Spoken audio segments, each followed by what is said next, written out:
Hello, my name is Orla and I'm a Year 11 student currently studying Ancient History at GCSE, and today I'm here to talk to you about my three favourite artefacts. The first artefact in which I want to talk about today is the Nefertiti bust. This life-size bust of Queen Nefertiti, the Queen of Egypt who reigned alongside her husband King Akhenaten, was created about 1340 BCE and was carved from a single block of limestone and weighed at about 44 pounds. Now, although imagery of Egyptians was not uncommon at the time, it was more along the lines of blocky and simple imagery, whereas this is vastly different, as it shows the fine lines of her face structure and is accurately to the proportions of how she would have looked all those years ago. However, the interesting part of this bust is that it is incomplete.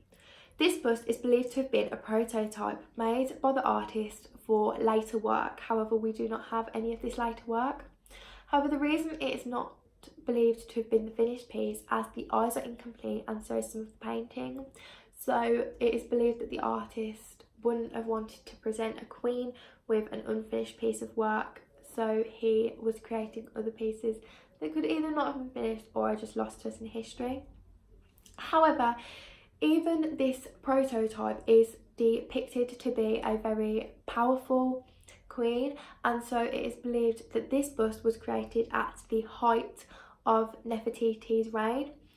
And the reason we know that she was such a powerful ruler was as she had the influence on her husband to disregard all of Egyptian religion and culture and actually replace it with a monotheistic religion which followed the deity of Aten, and who was the Greek sun god.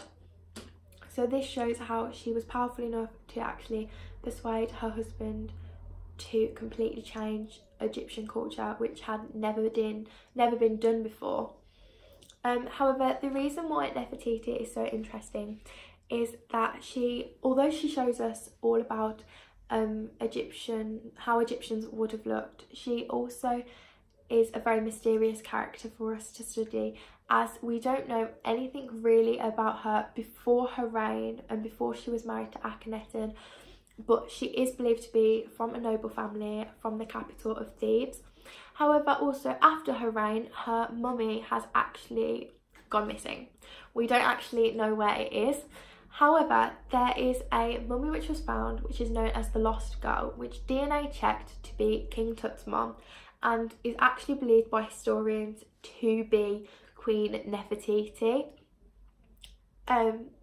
So she's actually a really mysterious character for us to study. However, this bust, although with not all the known facts about the character, shows us an accurate depiction of what Egyptians would have looked like all those years ago, which we haven't got from any other pieces of sources and artwork from that time. The second artefact in which I'd like to talk about is the Rosetta Stone.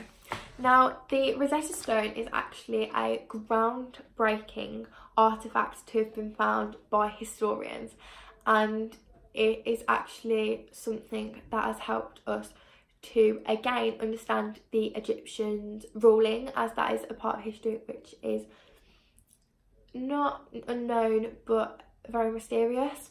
And the reason this has helped us with studying Egyptians is because before the Rosetta Stone was found, hieroglyphics were a complete mystery. There was no way in any way to understand what they meant, as we had no way to translate them.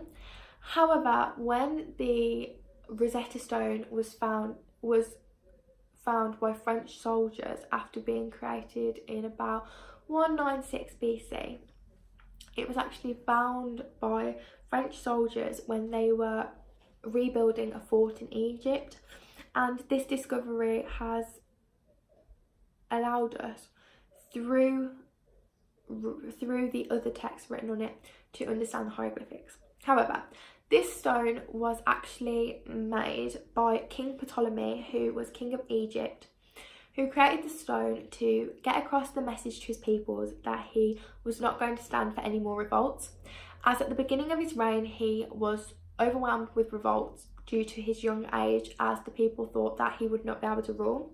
However, after successfully destroying the revolt, he created the Rosetta Stone to send the message out to his peoples, and so that it could not be misinterpreted, he had it written in 3 different scriptures. Now, these scriptures were hieroglyphics for 14 lines, Demelic for 32 lines, and ancient Greek for 33 lines. Now, when the stone was discovered, the historians had no way to decipher the hieroglyphics. However, Demelic and ancient Greek was something we could read. So, once they had translated both of these 2 scriptures, they realised that they were saying the same thing, which meant the hieroglyphics must also be saying the same thing. So due to these 2 scriptures being deciphered, we were actually able to translate the hieroglyphics, which allowed us to be able to translate further hieroglyphic sources and find out about this part in history which was completely lost to us. And this is really important to us now in today, as without this stone, this whole part of history would be completely lost to us, and we would not be able to study it and learn about the peoples who were around at this time, who are so utterly interesting, as they show so many powerful people such as Nefertiti or Ptolemy or Akhenaten or even Cleopatra that we learn about in the GCSE. So it's really important that this was discovered and can now be researched and learnt about, so we can learn from all that was done through the Egyptians' time period. The final artefact in which I'd like to talk about today has to be my favourite, and it is the Cyrus cylinder. Now, the Cyrus cylinder, although it does not look like much, and it is just a baked clay cylinder sizing like a rugby ball, literally looks so insignificant, was actually created after Cyrus's success in conquering Babylon in 939 BC. So Babylon at this time was under a tyrannical rule from King Nebuchadnezzar, who had imprisoned a majority of his citizens who followed different cultures and faiths, such as the Jews. However, when Cyrus actually conquered Babylon successfully, he freed all of these peoples and allowed them to return home and recover, but still continue to study and follow their own faiths and cultures. For example, for the Jews, he allowed them to return home to their home of Jerusalem and actually rebuilt their temple. And Cyrus is actually shown in sources to be a very tolerable leader, and he's actually the first movement in history to show the sign of early rights whilst controlling a multicultural society, which is really interesting. And the actual Cyrus cylinder declares this, as it is a declaration of what he had done. So after the whole story of the conquest of Babylon, the cylinder actually declares, "I am Cyrus, king of all the universe, the great king, the powerful king, king of Babylon." And it allows him to establish his rule on Persia and to show what he's actually accomplished, and it's also propaganda to us now, and it's actually a pivotal moment in history. However, the story of the Cyrus cylinder does not stop there, as in the 18th century in the US, the founding fathers of America actually looked towards the Cyrus cylinder to grasp an understanding of how to rule and to control a multicultural state successfully. Now, Thomas Jefferson and his grandson studied the Cyrus cylinder as they wanted to understand how Cyrus had managed to keep such a peaceful reign for 29 years. and had been able to do it whilst allowing everybody to follow their own faiths and beliefs. And it is actually believed that the US Constitution is a direct descendant of the Solar Cylinder, which is literally so cool, as this is what has built the society in which we live in today.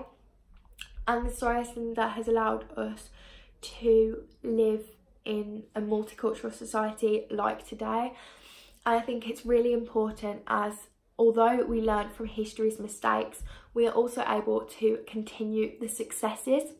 And the reason Solar Cylinder has to be my favourite is when I first learned about it in ancient history at the beginning of the course in year 10, it did spark a real interest in me and a curiosity, as it is such a real insignificance, really, that you can just look past it, but really it has held such great meaning and has created such a ground for us to build on to the society we live in today. And then when I later saw it in the British Museum in London, I really actually saw the insignificant it can be brought across as. Like, it can really be overlooked, as it's literally sized as a rugby ball, and you can walk past it in the museum and not actually understand what it has done for us today, which is literally crazy. And then this competition has allowed me to research further into it and actually grasp the understanding of what it has done to create the early version of the human rights in which we live by today and our society is actually built on.